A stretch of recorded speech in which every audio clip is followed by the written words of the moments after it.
इस लेक्चर में हम जॉइंट इंजरीज के बारे में बताएंगे। जॉइंट इंजरीज दो तरह की हो सकती है, एक को कहते हैं जॉइंट डिसलोकेशन और दूसरे को कहते हैं स्प्रैन। तो इन दो वजह से जॉइंट की जो है इंजरी होती है, ठीक है।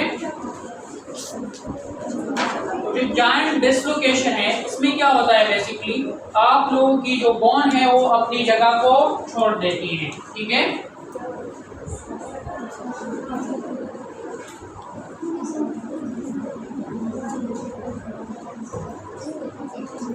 जॉइंट इंजरीज दो तरह की हैं, एक को जॉइंट डिसलोकेशन कहा जाता है और दूसरे को कहते हैं स्प्रैन। अब जॉइंट डिसलोकेशन कैसे होता है, क्या क्या होता है? जब दो बोन आपस में उनकी जो नॉर्मल जगह है उसको वो क्या करे, उसको यानी वहां से वो फट जाएगा, तो इस वजह से आप लोगों का जो जॉइंट है वो डिसलोकेट हो जाता है।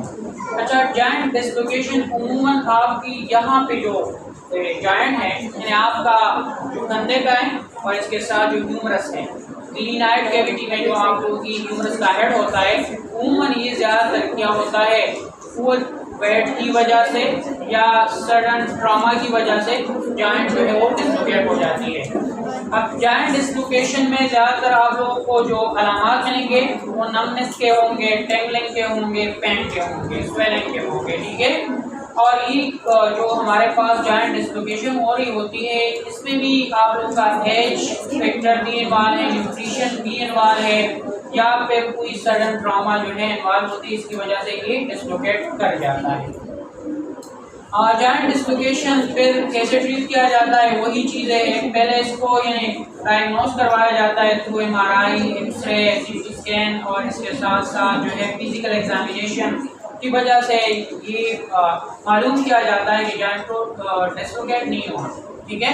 अब जब डिसलोकेट हुआ है तो इसके फिर जो है ड्रेसिंग करवाई जाती है, इसी तरीके से इमोबिलाइज किया जाता है और उसको अपनी जगह पे ला के उसको इमोबिलाइज करवा के उसके जो है वहाँ पे बैंडेज लगवा के, ड्रेसिंग लगवा के या स्लिंग या जो स्प्लेंट है वो लगवा के उसको जो है कुशन प्रोवाइड किया जाता है और इस तरह वो अपने हालत के ऊपर आ जाती है। अब डिसलोकेशन भी दो तरह की है, वो हमारे पास पार्शियली भी हो सकती है, कंप्लीटली भी हो सकती है।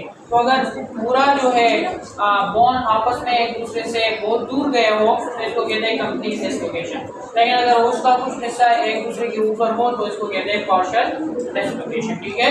तो इसी तरीके से हम जो है ये वाला जो टॉपिक है वो जॉइंट डिसलोकेशन के लिहाज से। दूसरा है स्प्रैन। स्प्रैन क्या होता है, injury to the ligaments. Ligaments क्या होते हैं, आप लोगों के जो जॉइंट्स के ऊपर दो बोन को आपस में कनेक्ट करवाने के लिए कनेक्टिव टिश्यू होते हैं, वो क्या है, वो लिगामेंट्स होते हैं। उन लिगामेंट्स की यानी आप ऊपर जो है वेट ले रहे हो या फिर उसकी कोई फट जाए किसी वजह से, ट्रॉमा की या एक्सीडेंट की वजह से, तो जॉइंट अगर यानी जो आप लोगों की लिगामेंट है वो फट जाए तो उसकी वजह से भी जॉइंट्स के ऊपर स्वेलिंग, पेन और इस तरह के अलामात आ सकते हैं। तो इसको फिर हम किससे कंसिडर करेंगे, स्प्रैन के साथ, ठीक है। दूसरी बात ये है कि स्प्रैन में एक और एबिलिटी होती है स्ट्रेचेबिलिटी, कि आप इसको टर्न करके स्ट्रेच करवा सकते हैं। तो ओवर वेट की वजह से आप लोगों के लिगामेंट्स भी हद से ज़्यादा स्ट्रेचेबल हो तो फिर उसको भी हम कहते हैं कि इसको स्प्रैन हुआ है, और स्प्रैन फिर कुछ दिनों में खुद बहुत जो है ठीक हो जाता है, ठीक है।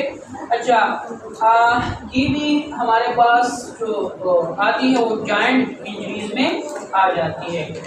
इसको भी कैस्ट के ज़रिए से, ट्रैक्शन के ज़रिए से, कैस्ट क्या होता है, सांचा डालना, इस तरह जो है हमारे पास ट्रैक्शन होती है, इनको बांध के रख देना, खींच के उसको जो है बांधना, तो ये सब सारे क्या होती है, ट्रैक्शन। तो ट्रैक्शन इसी तरह ये प्रोफेशनल करता है ताकि वो जल्द ही जल्द जो है वो ठीक हो जाए, ठीक है।